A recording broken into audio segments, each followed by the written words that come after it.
The email arrived at 2:37 a.m. on a Tuesday.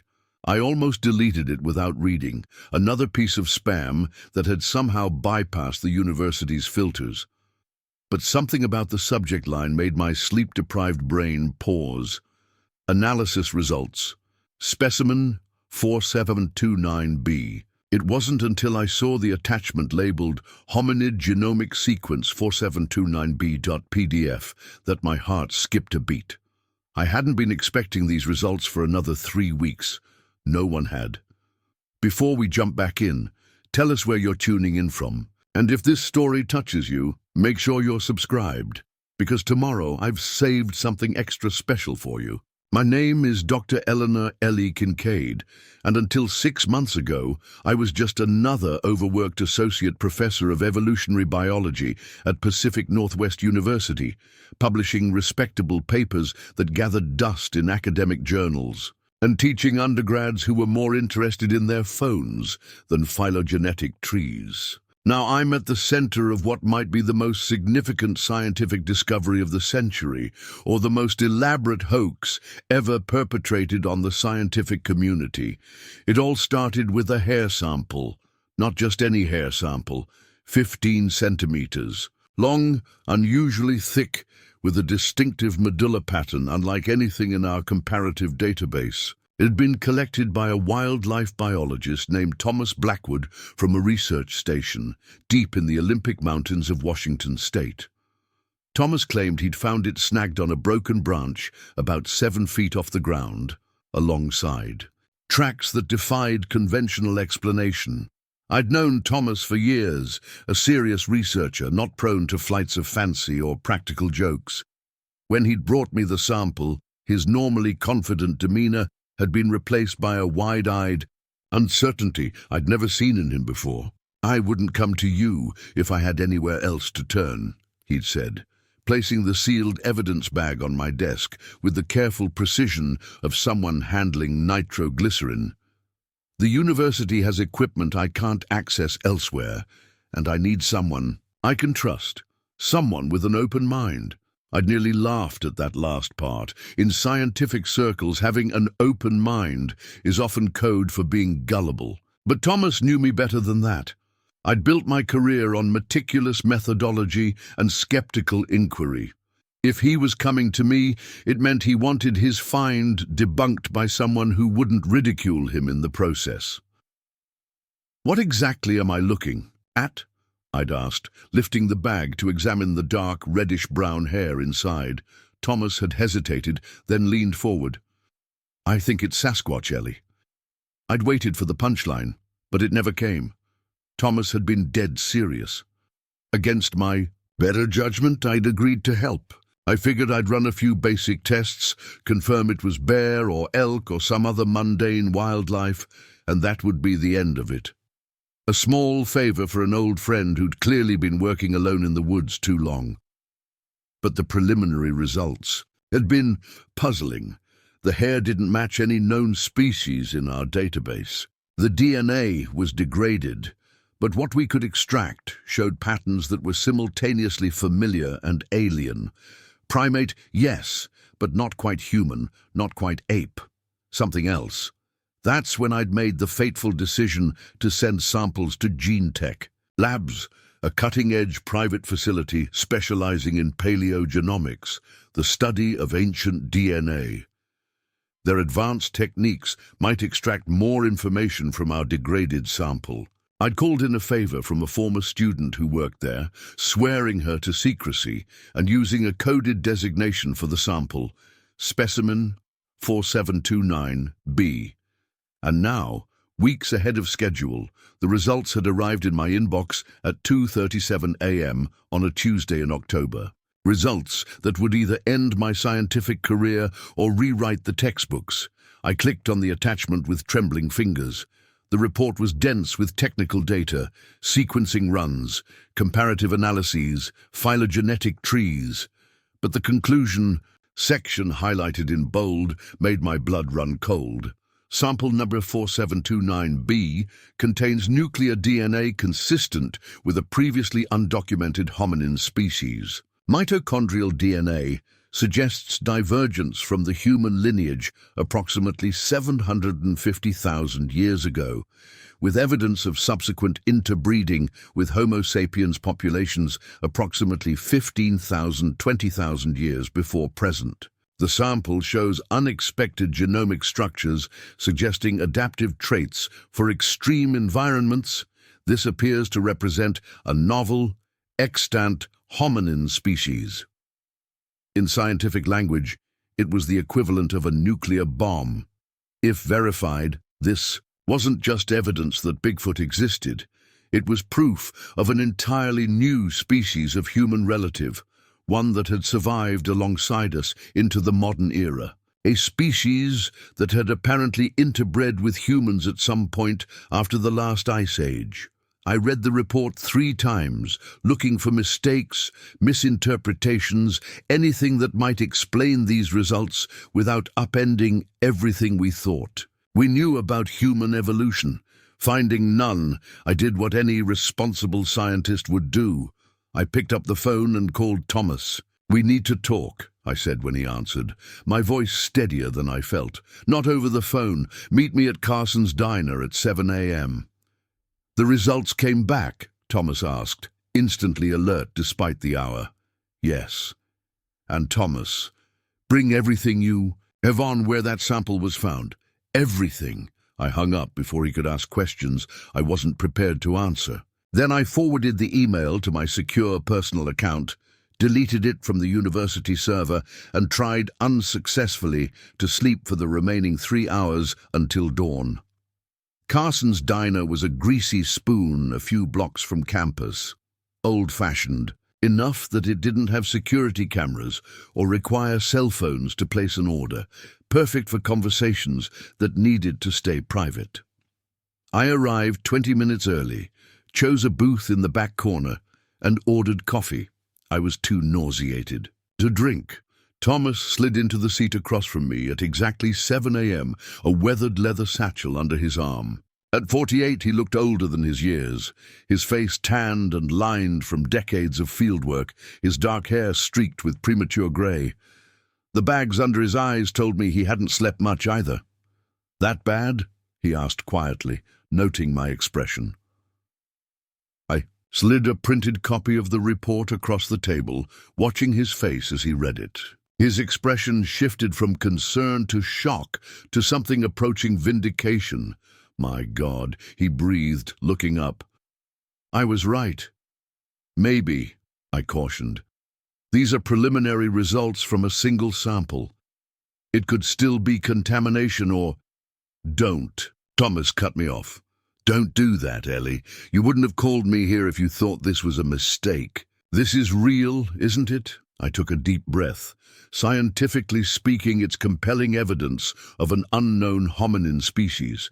The DNA shows similarities to both Denisovan and Neanderthal genomes, but with significant unique sections. And yes, if these results hold up under peer review, it would be revolutionary. But you don't think it will get that far," Thomas said. It wasn't a question. "Do you have any idea what would happen if we announced this? Before we had absolute, irrefutable proof?" I kept my voice low.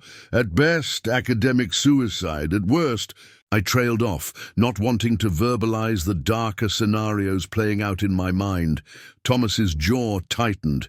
"So we get more evidence. I'll take you to where I found the hair. There were footprints, Ellie, and structures, arrangements of broken trees that no known animal could make." "How long have you been tracking this thing?" I asked, suddenly suspicious.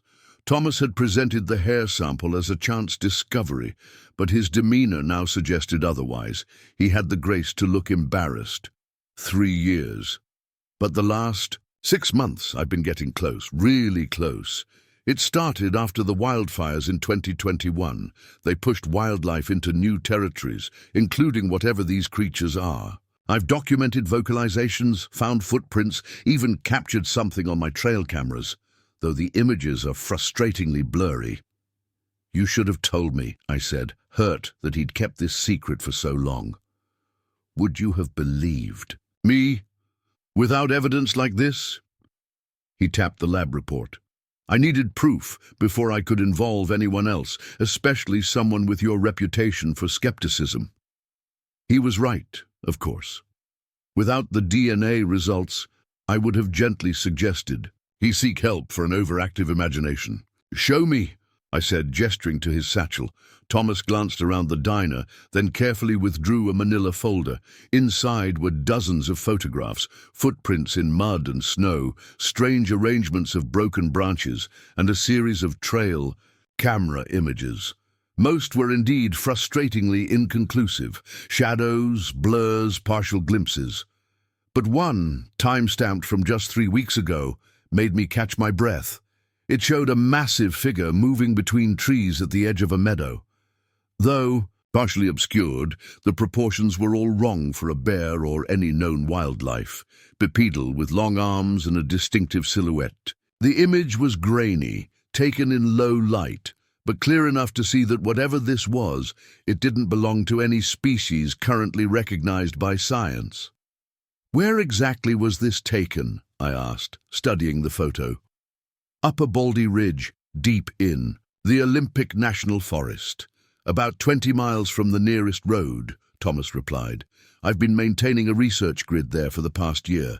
Motion-activated cameras, audio recorders, environmental DNA sampling. And the university doesn't know about this project?" Thomas shifted uncomfortably. "It's unofficial research, self-funded." Which explained a lot. Thomas had been passed over for tenure twice, his research interests deemed too unconventional for serious academic consideration. This was his way of proving everyone wrong. "I need to see this place," I said decisively. "If these creatures exist, if they're a real hominin species as the DNA suggests, we need comprehensive evidence before we go public. Multiple samples, clear photographs, recorded vocalizations, everything." "I was hoping you'd say that," Thomas said, a smile breaking through his serious demeanor. "I've got a 4-day window starting Friday. The weather forecast is good, and I've already stocked the research cabin with supplies." "This Friday? I have classes, committee meetings." "Cancel them," Thomas said simply. "Ellie, this is the scientific discovery of our lifetime. Maybe of any lifetime. Everything else can wait." I knew he was right. If the DNA results were accurate, we were on the verge of rewriting human evolutionary history. Nothing in my mundane academic schedule could possibly take precedence. "Friday," I agreed. "But Thomas, we need to be extremely careful about who knows what we're doing. The implications of this discovery go far beyond academia. Who would believe us anyway, without proof?" he said with a bitter laugh. "I've been trying to get my research taken seriously for years. Trust me, secrecy isn't our problem.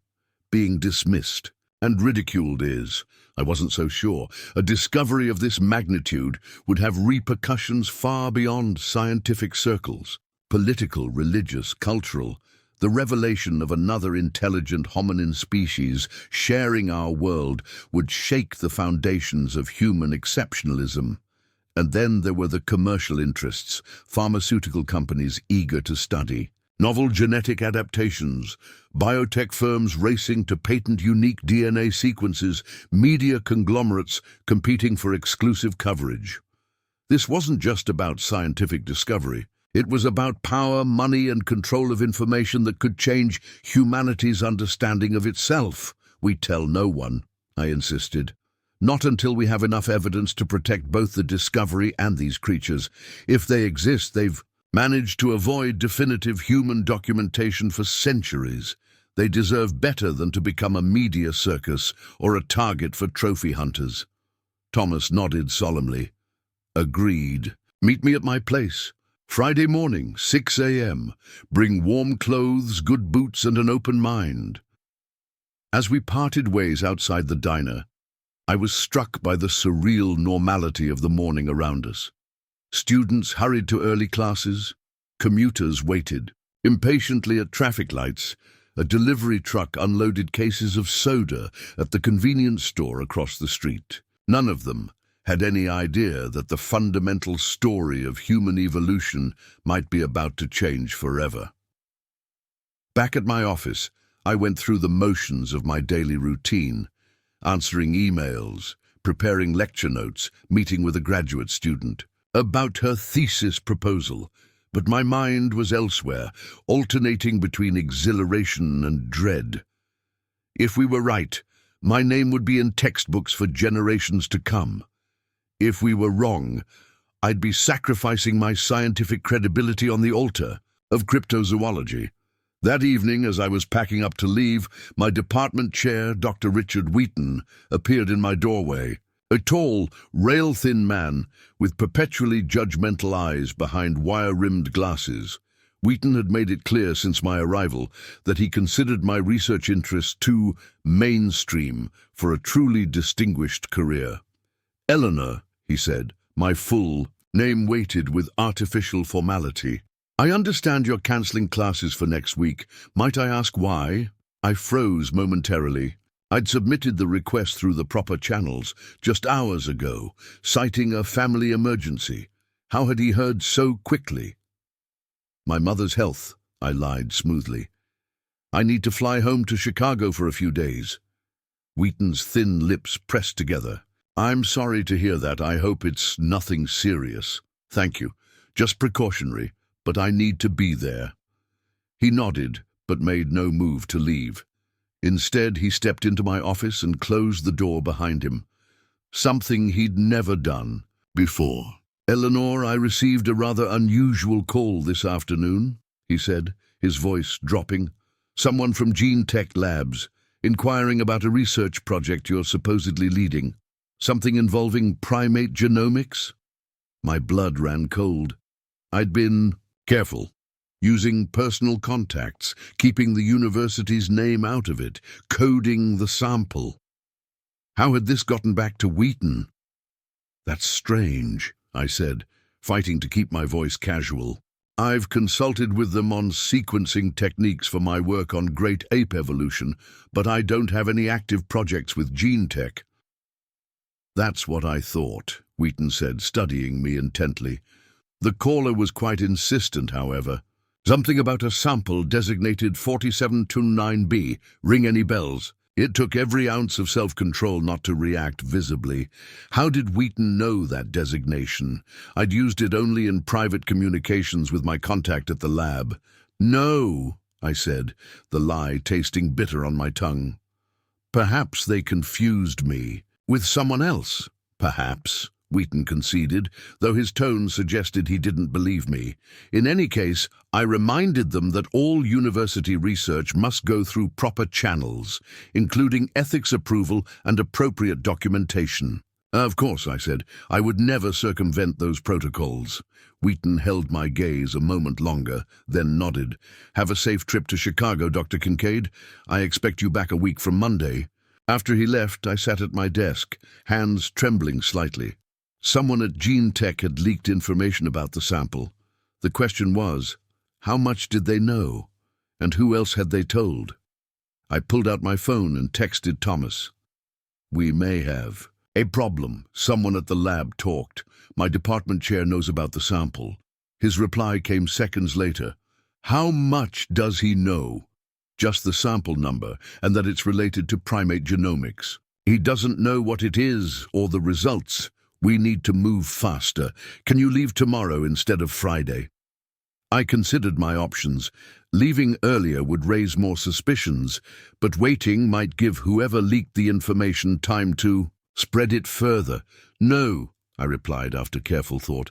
"That would draw more attention. We stick to Friday, but we need to be prepared for the possibility that others might be looking for the same evidence we are."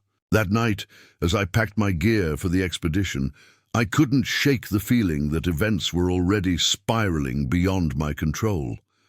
The DNA results had only been in my possession for less than 24 hours, and already security had been compromised.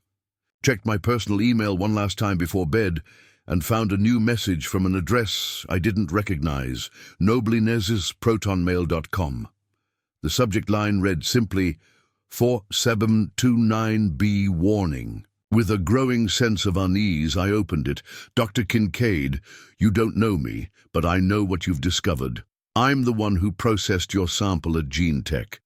I'm also the one who alerted your department chair, but not for the reasons you think. Others are now aware of your discovery. People who have been monitoring genetic databases for exactly this kind of anomaly. They will find you. They will take your research. They've done it before.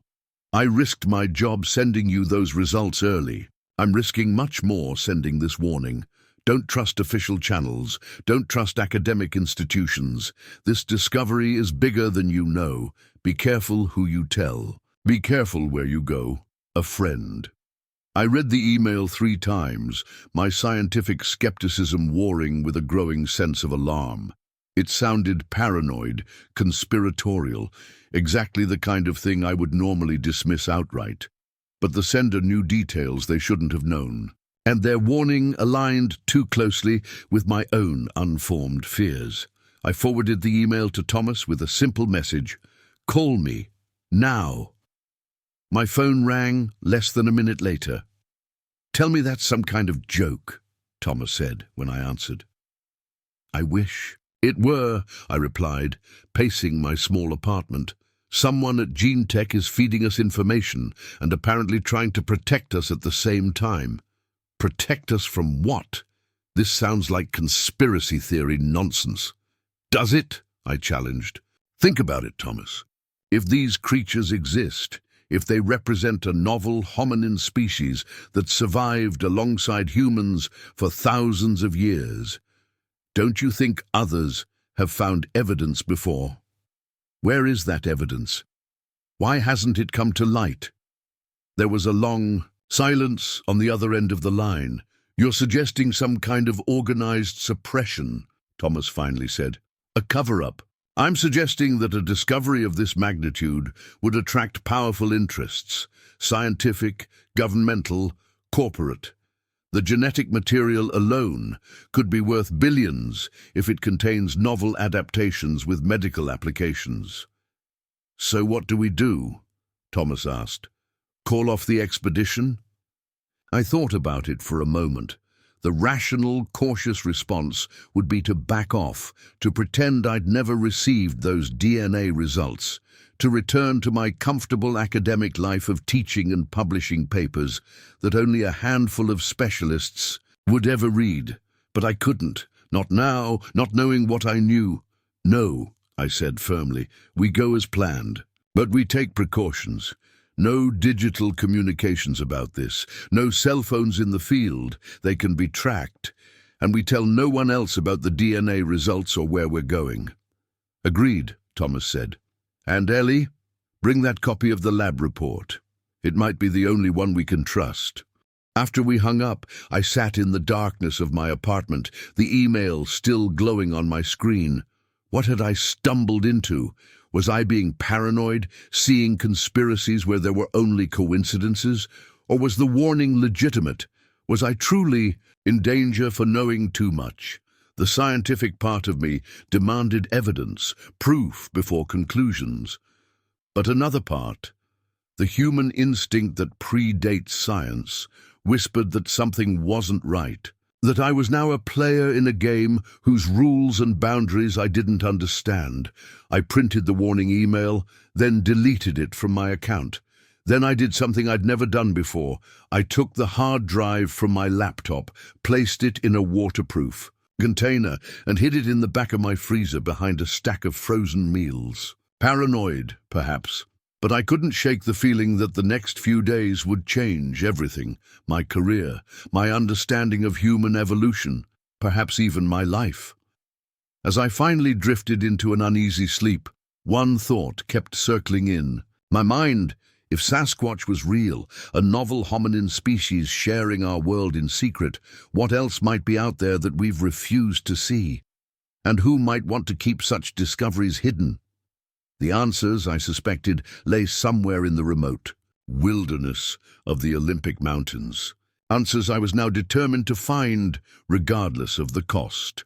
The Olympic Mountains loomed before us, ancient sentinels shrouded in morning mist as Thomas's weathered jeep navigated the narrow Forest Service road. We'd left civilization behind. Hours ago, the last cell signal disappearing shortly after we passed the ranger station where Thomas had signed us in under the pretense of conducting routine wildlife surveys. "Almost there," Thomas said, expertly guiding the vehicle around a particularly nasty pothole. "Another 3 miles to where we'll have to start hiking." I nodded, clutching my backpack with its precious cargo, the DNA report, my field journal, and a collection of sample containers I hoped to fill with corroborating evidence. The weight of what we were undertaking pressed on me like a physical force. "You're sure your research station is secure?" I asked, for perhaps the 3rd time since. We'd left the city. Thomas's expression remained focused on the road. "As secure as anything can be out here. It's well hidden off any marked trails. Unless you know exactly where to look, you'd walk right past it." And the cameras, the ones that captured the figure in the meadow, still active as of my last visit 2 weeks ago. I've got 17 strategically placed throughout a 5-mile radius. I wanted to ask how many of those cameras had captured evidence, but something outside the window caught my attention. A black SUV parked in a small turnout ahead, partially concealed by the undergrowth. "Thomas," I said quietly, pointing. He followed my gaze, his hands tightening on the steering wheel. "Probably just hikers," he said, but I could hear the doubt in his voice. As we passed the vehicle, I noted there were no hiking stickers on the bumper, no gear visible through the windows. Just a spotlessly clean government-issue SUV with tinted windows, miles from anywhere. "Slow down," I instructed, studying the ground around the vehicle. "Look at the dirt. No footprints leading toward any trails. Whoever parked that car is either still in it or didn't leave on foot." Thomas accelerated instead. "We're being paranoid," he said, though his expression suggested he didn't believe it. "This forest gets all kinds of visitors." But the encounter had shaken us both. When we reached the small clearing that marked the end of the drivable road, Thomas parked with the Jeep facing outward, ready for a quick exit if needed. 6 miles to the research station," he said as we shouldered our packs. "Rough terrain. If anyone's following us, we'll know." The hike was more demanding than I'd anticipated, the trail barely deserving the name as it wound through dense forest and over rocky ridges. Thomas set a punishing pace, stopping occasionally to check for signs we were being followed.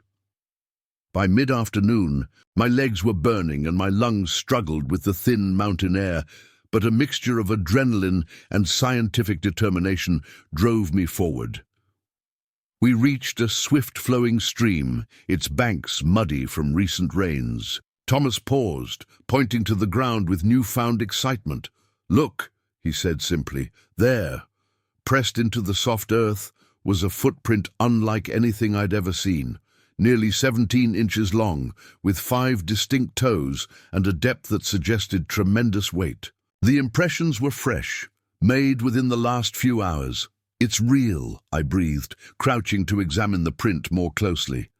As a scientist, I'd maintained a thin veil of skepticism despite the DNA evidence.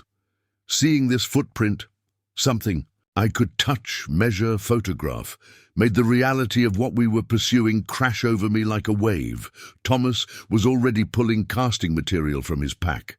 "There's a whole line of them crossing the stream, and look," he pointed to a tuft of reddish-brown hair, snagged on a broken branch, about 8 feet off the ground. "We're close, Ellie. Really close."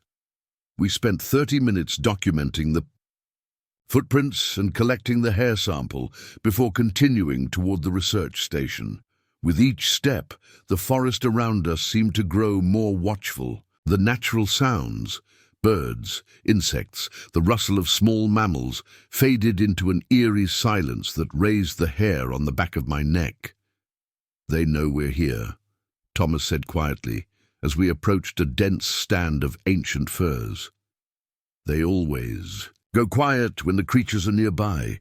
"How nearby?" I asked, fighting to keep my voice steady. Thomas didn't answer. Instead, he pointed to a massive tree ahead whose trunk had been stripped of bark about 9 feet up. Deep grooves scored the exposed wood. Claw marks or something else entirely. Territory marking, he said, warning other males to stay away or inviting a female to approach. We're not sure yet. You've been studying their behavior, I realized. Not just tracking them, Thomas nodded. 3 years, Ellie. What I've seen, they're not animals. Not in the way we classify other wildlife. They have culture, communication, social structures. The DNA results support that, I said. If they diverged from our lineage 750,000 years ago, they'd be at least as intelligent as Neanderthals, possibly more so if they've continued to evolve in parallel with us. A sharp crack echoed through the forest, a branch breaking under significant weight, followed by what I can only describe as a rumbling vocalization that seemed to come from everywhere and nowhere at once. "Don't move," Thomas whispered, slowly reaching for his camera. "Don't run." They perceived that as either a threat or prey behavior. My heart hammered against my ribs as another vocalization answered the first, this one from the ridge above us. They were coordinating, communicating their positions. "We're being surrounded," I breathed, fighting the instinctive urge to flee. "Not surrounded," Thomas corrected softly. "Escorted. They're curious about us, but they've had plenty of opportunities to attack if that was their intention. They're leading us somewhere." Despite every scientific instinct demanding evidence before conclusion, I trusted Thomas's experience. "Where's your research station from here?" "About half a mile ahead." "But I don't think that's where they want us to go." Another crack, closer. This time, and a rush of movement peripheral to my vision, something massive shifting positions in the dense undergrowth. I caught a glimpse of reddish-brown fur, a flash of an enormous silhouette that vanished before my mind could fully process what I'd seen. "My God," I whispered, "how many of them are there?" "In this territory, at least 6 that I've documented.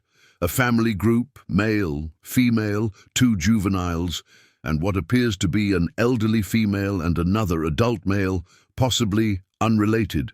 A multi-generational family unit with complex social dynamics," I said, the scientist in me momentarily overriding my fear. "Just like the DNA suggested, socially complex hominids with defined kinship structures." Thomas nodded, his expression a mixture of awe and vindication. "The world has no idea what's living alongside us, Ellie. No idea at all." We continued forward, following the subtle cues of broken branches and strategic positioning that the creatures seemed to be using to direct our path. The research station, a small, well-camouflaged cabin built into the side of a ridge, came into view, but Thomas gestured for us to keep moving past it. "Trust me," he said simply. Another half-mile beyond the cabin, the forest opened into a small meadow surrounded by towering cliffs on 3 sides, a natural amphitheater of stone and ancient trees. And there, arranged in a semicircle at the center, was a collection of massive stones and tree trunks, positioned with undeniable purpose. "What is this?" I asked, my voice hushed with wonder. "I call it the gathering place," Thomas replied. "I've observed them meeting here, especially around dusk. Watch." We settled at the edge of the clearing, partially concealed by undergrowth, and waited. The sun began its descent toward the western mountains, golden light filtering through the canopy. In ethereal rays, as shadows lengthened across the meadow, movement stirred at the forest's edge. First one, then another massive figure emerged from the trees, 9 feet tall, powerfully built, covered in thick fur ranging from reddish-brown to silver-gray. They moved with a fluid grace that belied their size, communicating through elaborate hand gestures and that same rumbling vocalization we'd heard earlier. Thomas's camera clicked quietly beside me as the creatures, I couldn't think of them as animals anymore, arranged themselves around the stone circle. The largest, a silver-backed male, placed something at the center. Even from our distance, I could see it was a complex arrangement of flowers and certain plants with known medicinal properties. They're conducting some kind of ritual, I whispered, unable to believe what I was witnessing. This is cultural behavior, symbolic thinking. I've seen them do this before the first full moon of autumn, Thomas confirmed. I think it's related to the changing seasons, possibly preparation for winter. As we watched transfixed, one of the juveniles suddenly turned in our direction, nostrils flaring. It made a short, sharp sound, and instantly all activity in the circle ceased. 6 pairs of eyes turned toward our hiding place with unnervingly precise focus. "Don't move," Thomas breathed. "They know we're here, but they've tolerated my presence before. Just don't make any sudden—" A thunderous crack split the air, the unmistakable sound of a high-powered rifle. One of the smaller creatures staggered, clutching its shoulder, dark liquid matting the fur beneath its massive hand. "No!" Thomas shouted, rising to his feet, just as more shots rang out from the ridge behind us. Chaos erupted. The wounded juvenile wailed, a sound so human it chilled my blood, as the others moved with astonishing speed to surround and protect it. The silverback roared, a sound so powerful I felt it in my chest, and turned toward the source of the gunfire. "Move!" Thomas grabbed my arm, pulling me toward the trees as dark-clothed figures appeared on the ridge above. "We have to get out of here!" "Who are they?" I gasped as we ran, the sounds of pursuit close behind. "I don't know, but they're not researchers or Forest Service." We crashed through the underbrush, heading for the research cabin. Behind us, the forest erupted with sounds of conflict, more gunshots, shouted commands, and the earth-shaking vocalizations of enraged Sasquatch. We reached the cabin, Thomas fumbling with keys as I glanced back to see 3 men in tactical gear emerging from the tree line, weapons raised. "Federal agents! Don't move!" one of them shouted. Thomas shoved me through the door the moment it opened, then slammed it shut behind us, throwing the deadbolt. "The back exit," he said, already moving toward a concealed door behind a bookshelf. "There's a tunnel that leads to a cave system. We can lose them there." "Thomas, wait." I grabbed his arm. "The evidence, your research, the samples. We can't leave it." His eyes were wild with a mixture of fear and rage. "Don't you understand? They're not here for your academic papers, Ellie. They're here to erase everything, including us if necessary." A heavy thud against the door emphasized his point. "Grab the hard drive on my desk," Thomas instructed, already stuffing notebooks into a waterproof bag. "It has backups of all my documentation, photographs, everything." I complied, then remembered. The DNA report in my own pack. "We need proof of what they're doing," I said, pulling out my camera. "They shot an endangered species, a new hominin species." Thomas nodded grimly. "The tunnel comes out about half a mile from here. We'll circle back, document what's happening, then make for my emergency vehicle.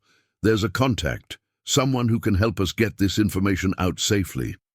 The door shuddered again under renewed assault. "Now!"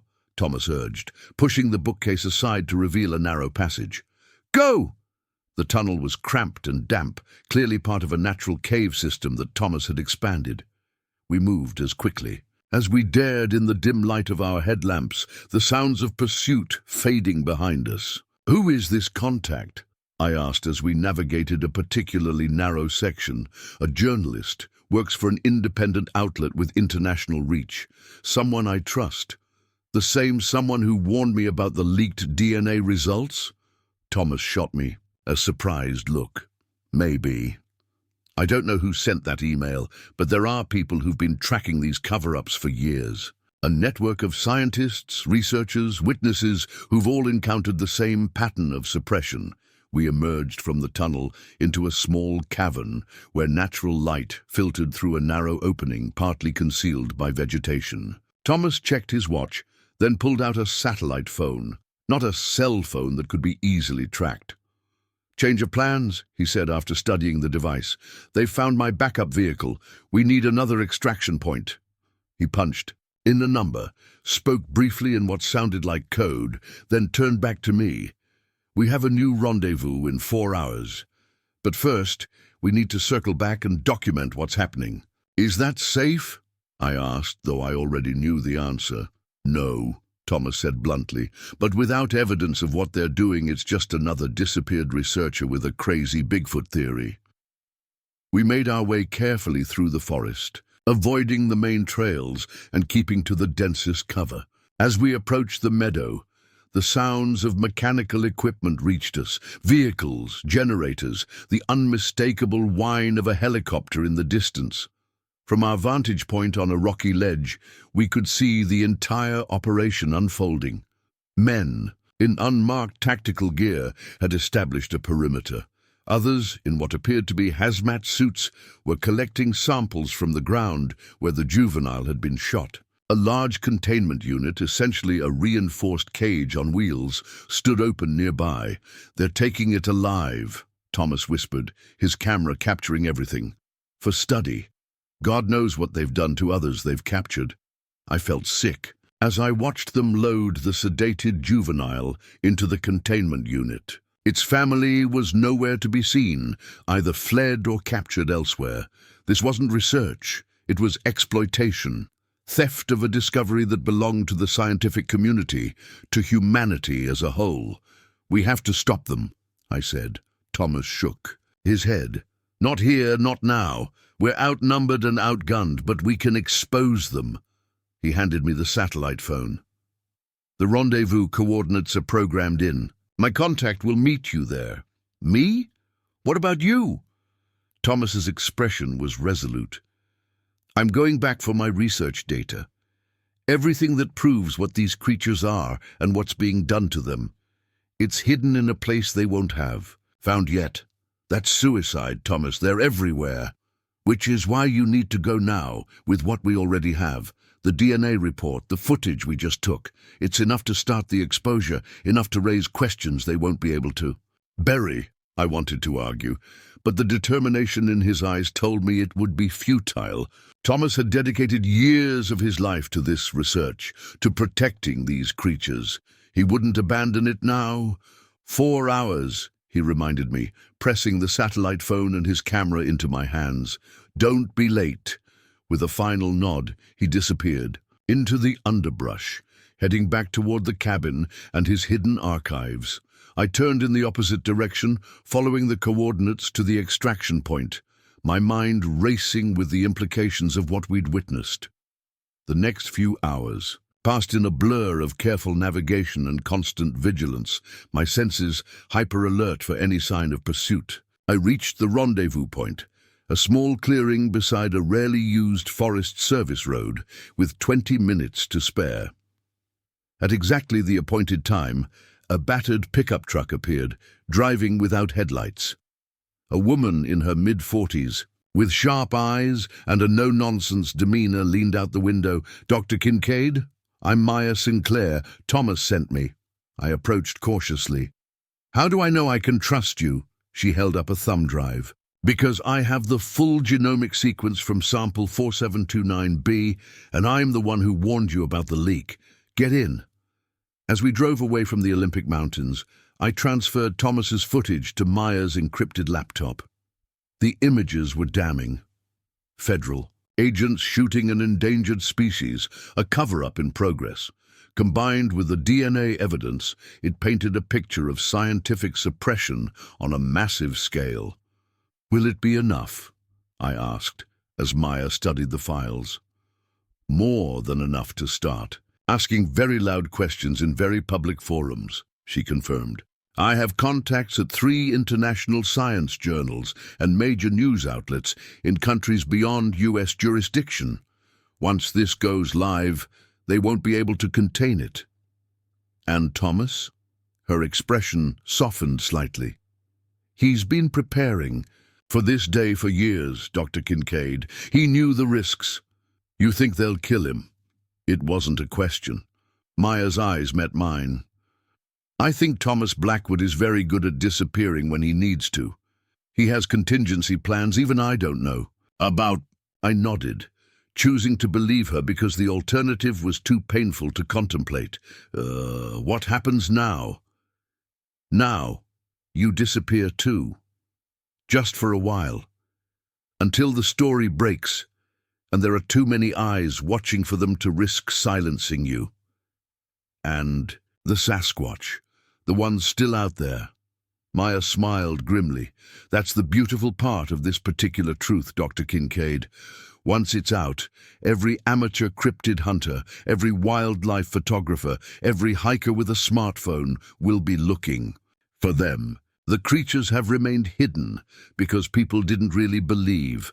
Change that, and you create a protective network of millions of observers. As we drove through the night toward a future suddenly uncertain but filled with world-changing possibilities, I thought about the DNA results that had started this journey. 750,000 years of parallel evolution. A branch of humanity that had taken a different path, developed different adaptations, different societies. What might we learn from them if we approached with respect rather than cages and tranquilizer guns? What might they teach us about our own evolutionary path, our own place in the natural world? 3 days later, from the safety of an undisclosed location, I watched as the story broke simultaneously across multiple platforms worldwide. Sasquatch DNA confirms new hominin species, the headlines declared. Government cover-up exposed. The scientific community exploded with debate.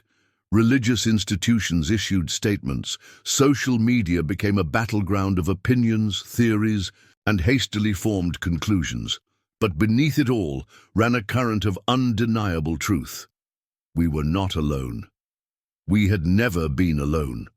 Thomas Blackwood's body was found a week later in the burned ruins of his research cabin, or so the official report claimed. I knew better.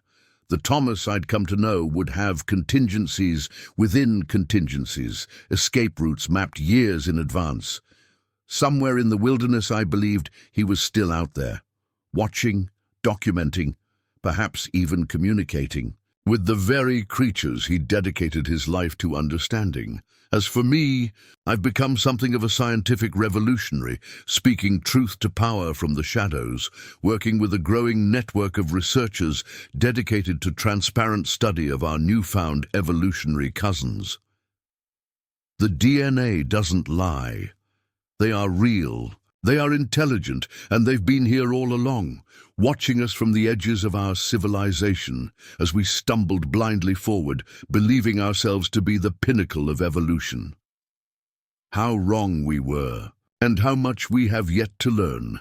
Up next, you've got 2 more standout stories right on your screen. If this one hit the mark, you won't want to pass these up. Just click and check them out. And don't forget to like, subscribe, and turn on the notification bell so you don't miss any upload from us.